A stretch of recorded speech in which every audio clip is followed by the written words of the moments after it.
अगले दिन हम सब कहने लगे कि वह खुद खुशी कर लेगी और शायद यह मुनासिब भी होगा। जब पहले पहल हमने उसे होमर बेरान के साथ घूमते देखा था तो हमें लगा कि वह उससे ब्याह करेगी। फिर सब कहने लगे कि वह उस पर ज़ोर ज़बरदस्ती करेगी, क्योंकि खुद होमर ने ही हमें बताया था कि उसे पुरुष पसंद है। सभी जानते थे कि वह कस्बे के क्लब में नवयुवकों के साथ बैठ पीना पसंद करता है। वह विवाह करने वाले पुरुषों में से नहीं है। बाद में जब भी चमकदार बग्गी में गर्व से सिर ताने बैठी एमिली और तिरछी टोपी लगाए, दांतों में सिगार दबाए, पीले दस्ताने वाले हाथों में लगाम व चाबुक थामे होमर बेरान इतवार की दोपहर सामने से गुजरते तो हम सब ईर्ष्या से कहते, बेचारी एमिली। बाद में कुछ स्त्रियों ने कहना शुरू कर दिया कि यह इस कस्बे के लिए बड़े शर्म और बदनामी की बात है और इसका हमारे युवा बच्चों पर गलत असर पड़ सकता है। पुरुष इस पचड़े में नहीं पड़ना चाहते थे, पर आखिरकार स्त्रियों ने दीक्षा देने वाले पादरी को मजबूर कर दिया कि वह मिस एमिली को सीख दे। पादरी ने किसी को नहीं बताया कि एमिली के साथ बातचीत के दौरान क्या घटा, पर उन्होंने दोबारा जाने से इनकार कर दिया। अगले इतवार वे फिर सड़कों पर घूमते दिखाई दिए और दूसरे ही दिन पादरी की बीवी ने अलाबामा में मिस एमिली के रिश्तेदारों को चिट्ठी लिखी। इस तरह एक बार फिर करीबी रिश्तेदार उसके घर आकर रहने लगे। हम सब इसी इंतज़ार में थे कि देखें अब क्या होता है। शुरू में कुछ भी नहीं घटा। हमें यकीन था कि वे दोनों ब्याह करने वाले हैं। हमें पता चला कि मिस एमिली सुनार के पास भी गई थी, जहां उसने पुरुषों के लिए चांदी के एक श्रृंगारदान का ऑर्डर दिया और उसके हर कोने में HB अक्षर खुदवाए। 2 दिन बाद हमें पता चला कि वह नाइट सूट समेत पुरुषों द्वारा पहनी जाने वाली हर चीज़ खरीद कर लाई है। सब कहने लगे कि वे विवाहित हैं। हम वाकई खुश थे। हमें रत्ती भर भी अचरज नहीं हुआ जब सड़क का काम पूरा होने पर होमर बेरान शहर छोड़कर चला गया।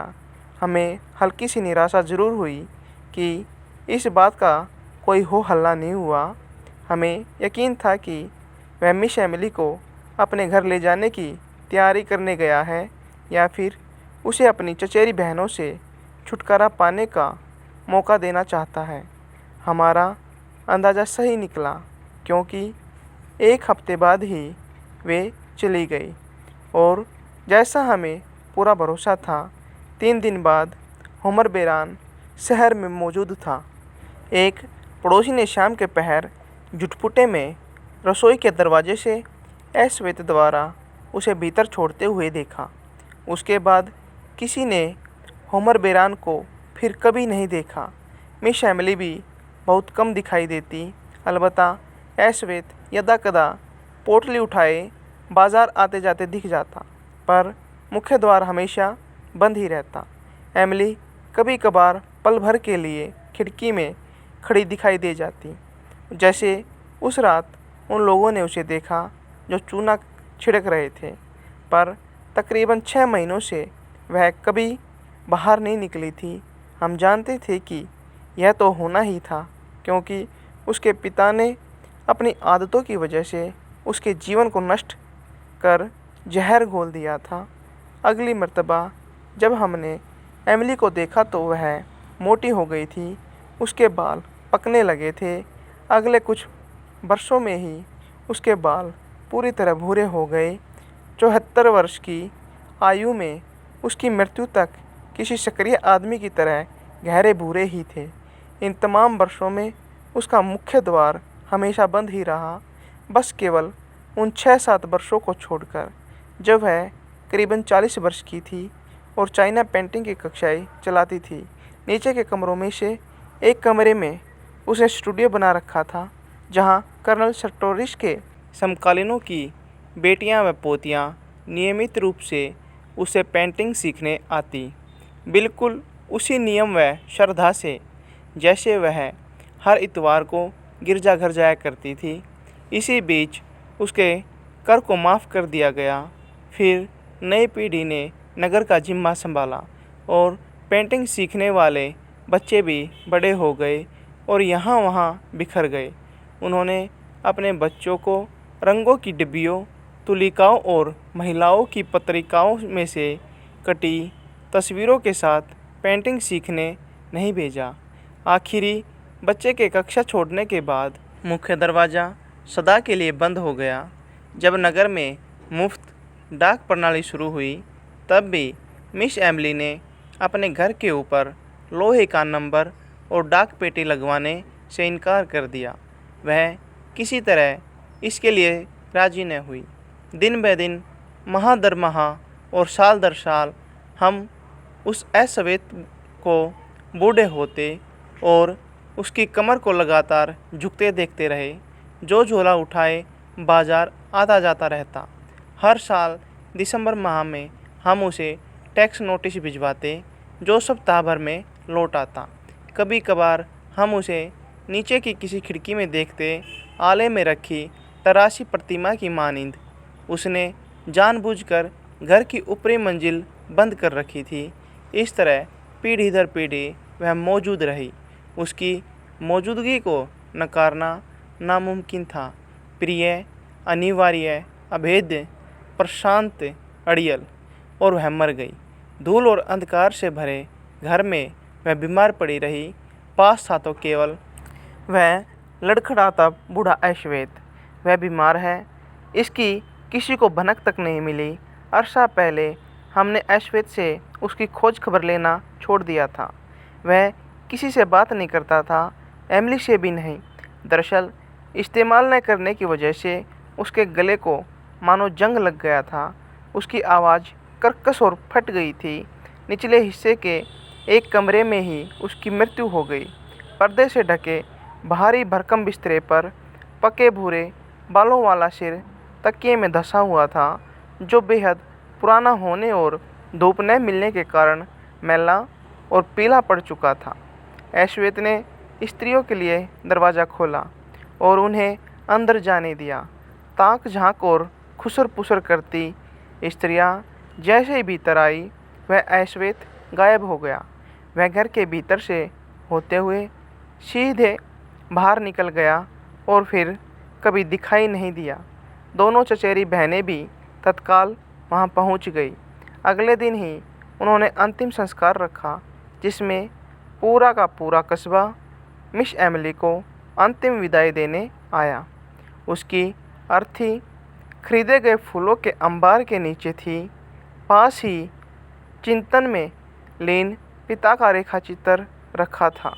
स्त्रियों की सिसकियाँ गूंज रही थी। बूढ़े बुजुर्ग, जिनमें से कई चमकदार संघीय वर्दियों में थे, मैदान और दालान में खड़े मिस एमिली के बारे में ऐसे बतिया रहे थे मानो वह उनकी समकालीन रही हो। कुछ तो यहाँ तक कहने से नहीं चूके कि उन्होंने उसके साथ नृत्य भी किया है और इश्क तक लड़ाया है।